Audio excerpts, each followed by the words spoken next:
신앙과 생활의 방선기 목사입니다. 오늘은 세상을 본받지 않는 자녀 교육에 대해서 말씀드리도록 하겠습니다.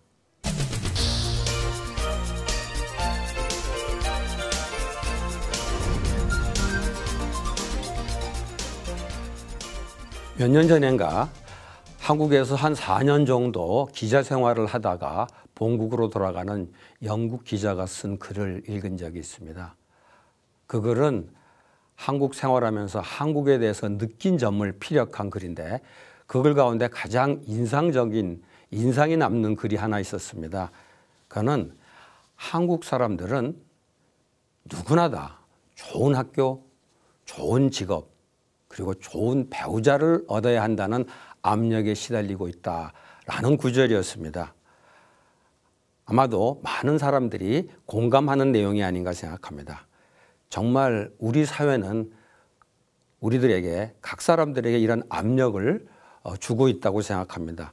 그런데 구체적으로 그 압력을 주는 사람들이 누군가 보면 결국 부모가 아닌가 생각해요.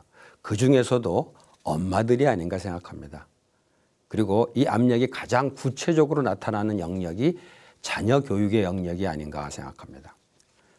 작년엔가 다니엘 튜더라는 또 다른 영국인 기자가 쓴 기적을 이룬 나라, 기쁨을 잃은 나라라는 책을 읽었습니다.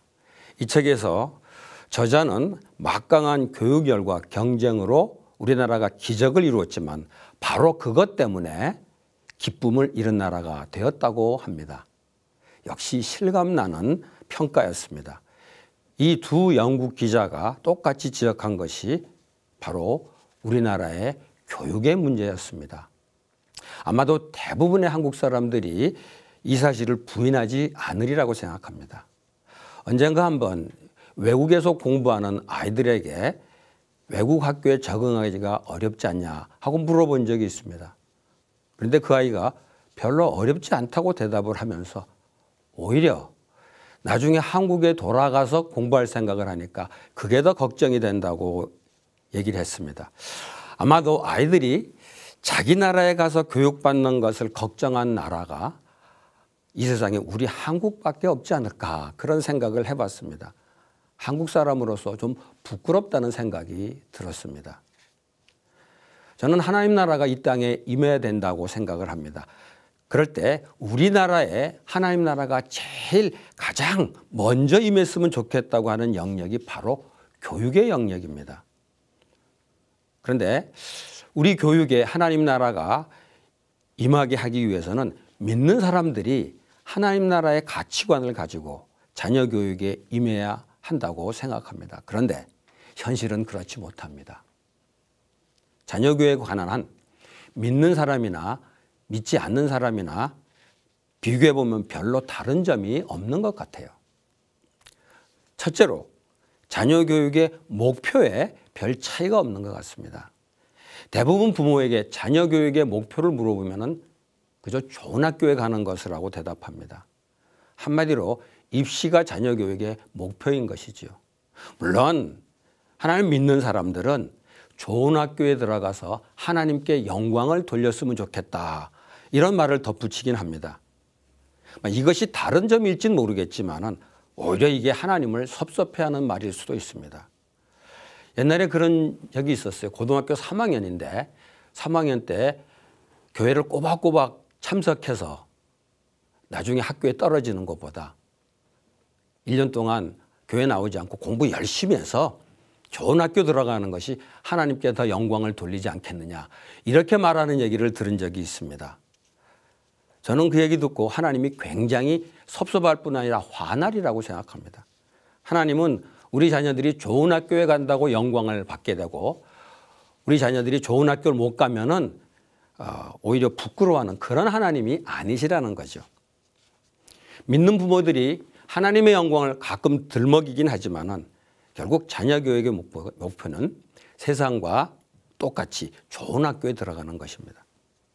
그러니까 기독교 신앙이 교육에 별 영향을 미치지 못하는 것이죠. 신앙이 교육에 영향을 미치려면 기독교적인 가치관을 가지고 자녀 교육에 임해야 될 것입니다. 하나님을 믿는 부모라면 자녀 교육의 목표가 하나님을 사랑하고 이웃을 사랑하는 하나님의 사람, 그리스도의 제자가 되도록 키우는 것이어야 됩니다. 그 목표를 이루는 과정에서 자녀들이 공부를 잘하도록 독려할 수도 있고 또 그래서 좋은 학교에 갈 수도 있습니다. 공부나 학교는 하나님의 사람이 되는데 선택적으로 필요한 도구가 되어야지 그것이 교육의 목표나 또 교육의 궁극적인 기대가 되어서는 곤란합니다. 정말 자녀를 하나님의 사람이 되게 하려면 하나님의 말씀으로 가르쳐야 됩니다. 그리고 하나님 말씀대로 자녀들의 성품이나 인격이 바뀌도록 해야 되는데 더 관심을 기울여야 하겠죠. 요즘 대부분의 부모들이 자녀들이 공부에 전념하도록 하기 위해서 공부 외의 모든 것은 부모들이 다 해주겠다고 합니다. 그런다고 공부를 잘하는 것도 아니죠.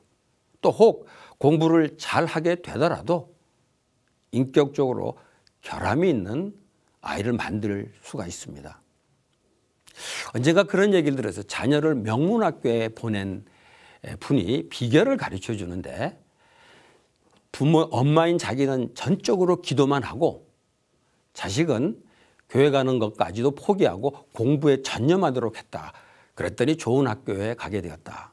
그러니까 엄마는 기도만, 아이는 공부만 그렇게 해서 합력해서 좋은 결과를 얻게 되었다라는 얘기를 들었습니다. 저는 그 얘기 듣고서 정말 어처구니 없다는 생각을 했어요. 그런데 그거를 또 바람직하다고 생각하는 분들도 있는 것 같아요.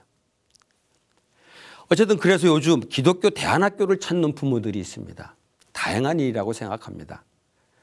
그러나 기독교 대안학교에 아이를 보내면서도 결국 공부를 잘해서 좋은 학교에 가는 것이 목표로 생각한다면 그 학교 교육에도 하나님의 나라가 임할 수는 없다고 생각합니다.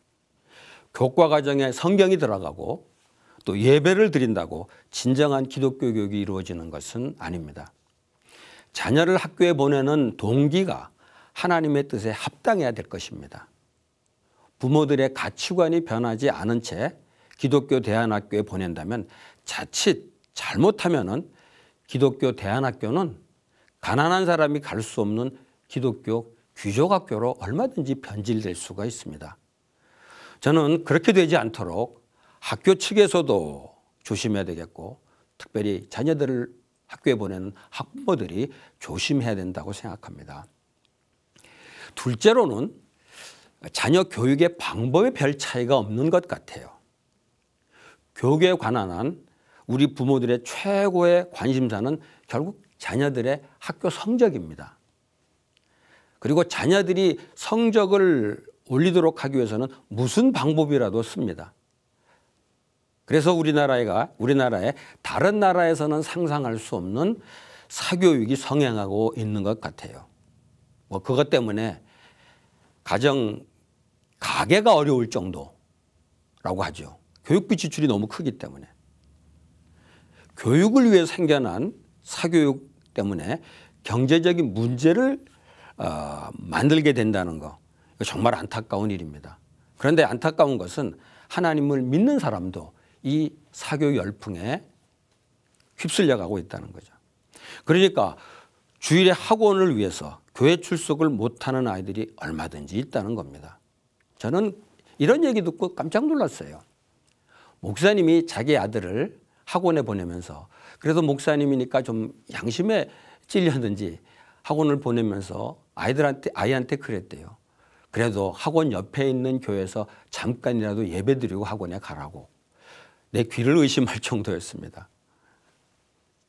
저는 자녀들 공부를 위해서라면 예배 빠지는 것까지 이렇게 문제시하지 않는다면 저는 과연 그게 진정한 의미의 자녀 교육이 되겠나 생각합니다. 저는 이런 현실을 보면서 부모들이 하나님을 믿는다고 하면서도 아이들 공부나 성적을 위해서는 사실은 하나님보다 사교육을 더 신뢰한다는 것을 느낄 수 있었습니다. 그렇게 되면은 이 사교육은 우리들의 경제적인 문제만 일으키는 것이 아니라 진짜 신앙의 문제, 영적인 문제가 되어버린다는 것이죠. 물론 사교육 자체가 잘못된 것이라고 생각지는 않습니다. 부족한 공부를 하기 위해서 혹은 학교에서 가르치지 않는 그런 부분들을 가르치기 위해서 얼마든지 사교육이 필요하고 또 사교육에 보낼 수 있다고 생각합니다.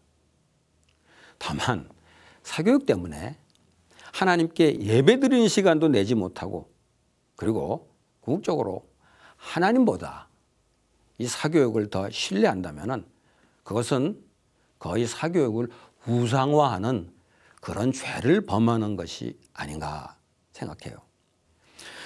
이렇듯 자녀 교육에 관한 한 하나님을 믿는 부모들이 믿지 않는 부모들과 비교해서 다를 것이 없는 이유는 간단합니다. 몇 가지 이유가 있습니다. 저는 첫째 이유는 자녀 교육이라고 하지만은 그게 자녀를 위한 교육이라기보다는 어떤 의미에서 부모의 욕심을 이루기 위한 교육인 경우가 많다는 것이죠. 자녀를 위해서 한다고 합니다. 그러나 가만히 마음의 동기를 보면은 부모의 욕심을 이루기 위한 것인 것을 알게 됩니다. 어떻게 보면은 자녀들이 부모의 욕심 때문에 희생당한다고 말해도 크게 틀리지 않는다고 생각해요. 아마도 많은 자녀들이 그렇게 느끼고 있지 않을까 생각합니다. 자녀들이 자기의 실력을 키우기 위해서라든가 또 자기의 부족한 부분을 보완하기 위해서 사교육을 원한다면은 그것도 지나치지 않은 한도 내에서 얼마든지 시킬 수 있다고 생각합니다. 그러나 부모들이 일방적으로 자녀들에게 사교육을 강요하는 것은 정말 자기 욕심 때문에 하는 행동이 아닌가 생각해요. 어릴 때 재능 교육이나 영어 교육에서부터 또 입시 준비에 이르기까지 자녀들의 실제적인 필요보다 부모의 욕심 때문에 이루어지는 것이 오늘 우리나라 사교육의 현실이 아닌가 생각합니다. 물론 말로는 자녀들을 위해서 그런다고 합니다. 그러나 부모 마음 한구석에 욕심이 있고 혹은 또 자존심이 있어서 그러는 것이 아닌가 생각하는 거죠. 자녀들의 친구들이 자녀들보다 공부 잘한다는 얘기를 들으면 참 힘들어하는 부모들이 있습니다.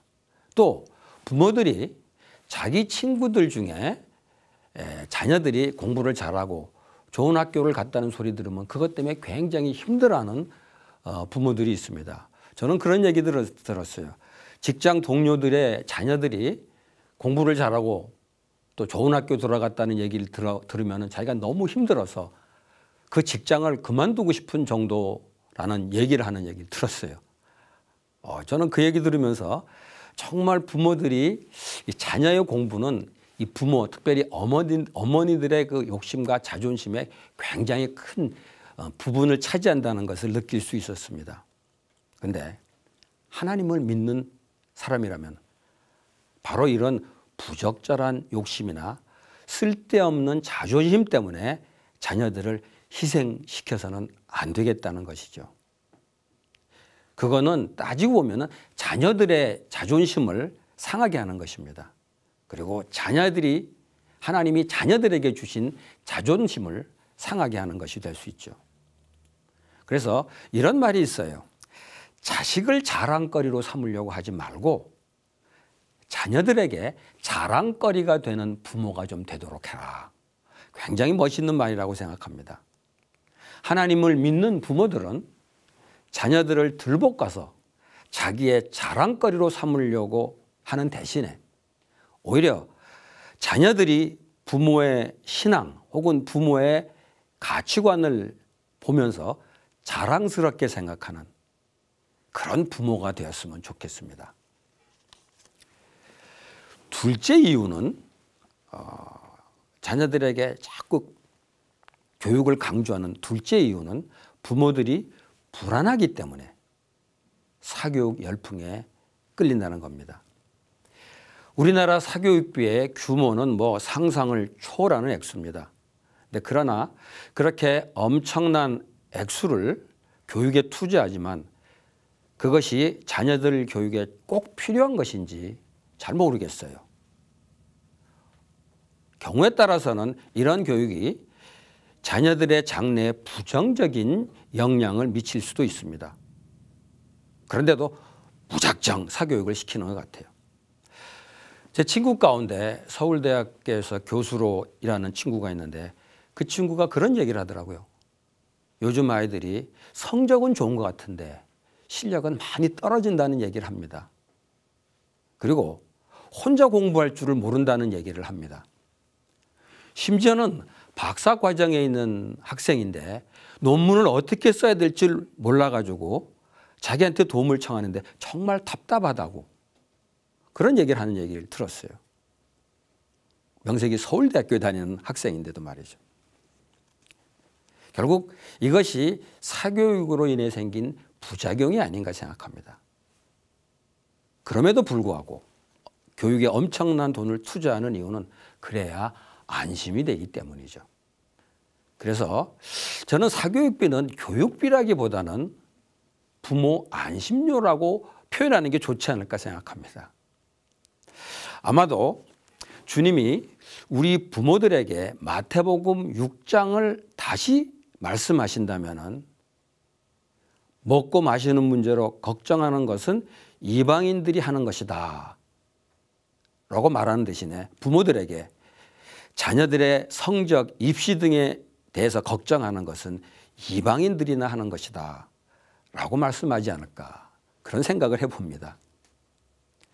자녀들이 공부하는 문제, 또 학교 가는 문제, 이 문제에 대해서 부모가 관심을 갖는 것은 뭐 자연스러운 일이죠. 그러나 그것 때문에 불안해하거나 걱정하는 것은 바람직하지가 않죠.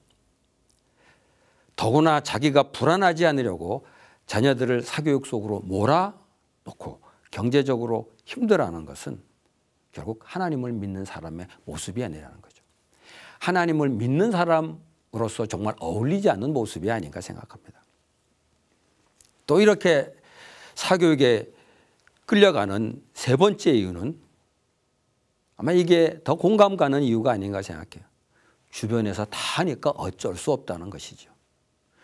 한마디로 옆집에서 하니까 안 할 수 없다는 겁니다. 언젠가 한번 그런 질문을 한 적이 있어요. 아이들에게 피아노를 가르치는 부모에게 왜 피아노를 가르치냐 하고 물었습니다. 근데 의외의 대답을 들었습니다. 자기 아파트에 있는 모든 아이들이 다 피아노를 배운다는 거죠. 저는 빈말이라도 자녀의 재능을 키워주기 위해서 그런다고 했으면 받아들일 수 있었을 겁니다. 그런데 자기 아파트에 있는 아이들이 다 피아노를 치니까 피아노를 가르친다. 정말 아주 비교육적인 말을 하는 것을 듣고 답답했던 적이 있습니다. 그래서 이런 우스갯소리가 있죠. 대한민국의 교육의 방향은 교육부가 결정하는 것도 아니고 학교가 결정하는 것도 아니고 옆집 아줌마가 결정한다. 우스갯소리인 것 같지만 현실적으로 아주 틀린 말은 아닌 것 같습니다. 내 아이가 필요해서 교육을 시키는 것이 아니라 남들이 다 시키니까 교육을 시킨다는 것이죠. 따지고 보면 이것이 바로 성경에서 지적하고 있는 2세대의 풍조를 따라가는 것이 아닌가 생각합니다. 우리가 잘 아는 대로 로마서 12장 2절에 이런 말씀이 있죠.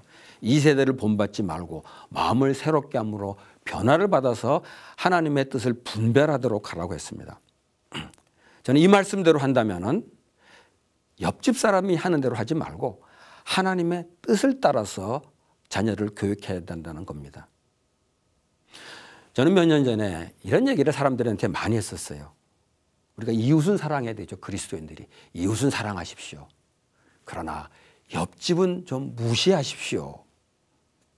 이런 말을 했는데 정말 하나님을 믿는 사람들, 하나님의 뜻을 따르려고 하는 사람들은 필요할 때는 옆집을 무시하는 결단도 해야 된다고 생각합니다.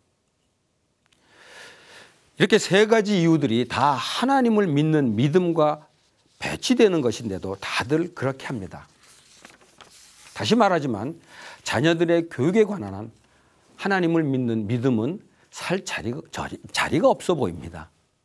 아마도 주님이 우리나라의 부모들 보면서 이렇게 말할 것 같아요.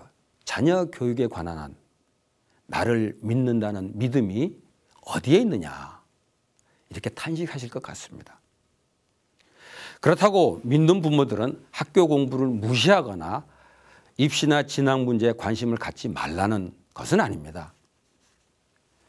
그 일에 부모들이 너무 나서지 말아야 한다는 것이죠. 우리나라 아이들이 공부하라는 의지는 분명히 있습니다. 그래서 우리나라 아이들의 성적을 보면은 전 세계에서 상위권을 차지한다고 합니다. 그러나 공부하려는 의욕은 최하위에 머문다고 합니다. 그러니까 부모들이 간섭하니까 의무감 때문에 공부를 하긴 합니다.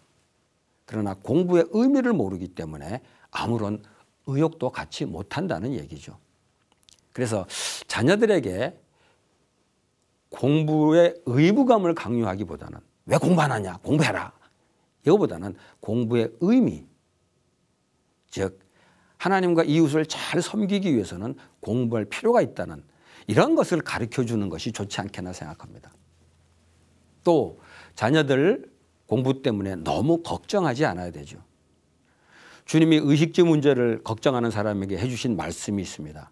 아마도 자녀 교육 문제에도 이것 때문에 걱정하는 사람에게 똑같이 적용되리라고 생각합니다. 마태복음 6장 33절 말씀이죠. 너희는 먼저 그의 나라와 그의 의를 구하라. 그리하면 이 모든 것을 너희에게 더하시리라.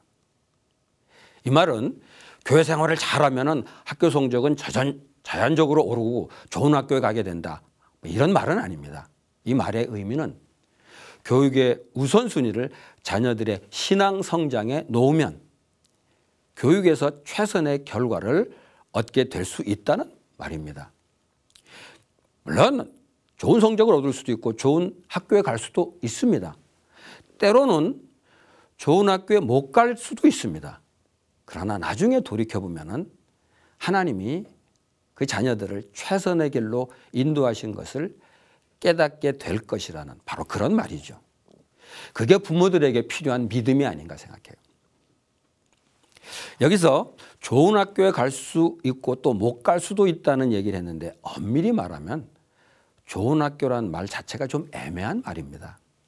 언제가 프랑스 사람하고 한번 얘기하다가 우리나라 부모들은 자녀들이 좋은 학교에 가기를 원한다는 얘기를 했더니 좋은 학교라는 게 무슨 뜻이냐고 물어보더라고요.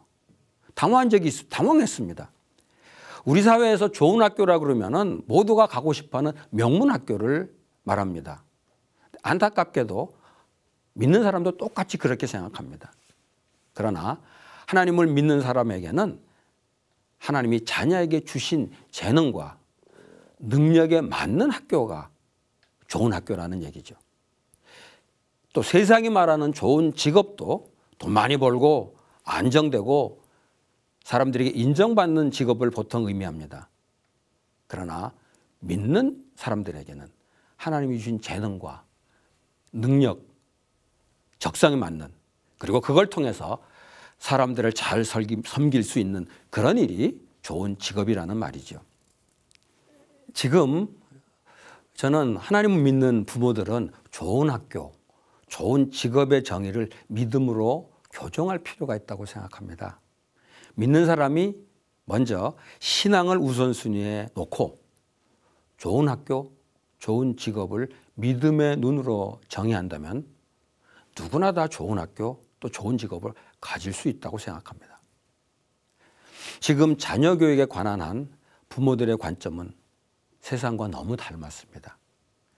이제 믿음으로 구별된 가치관을 가지고 자녀들을 교육했으면 좋겠습니다.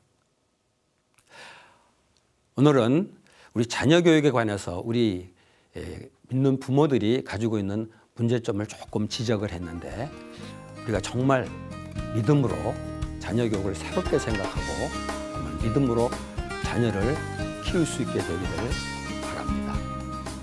감사합니다.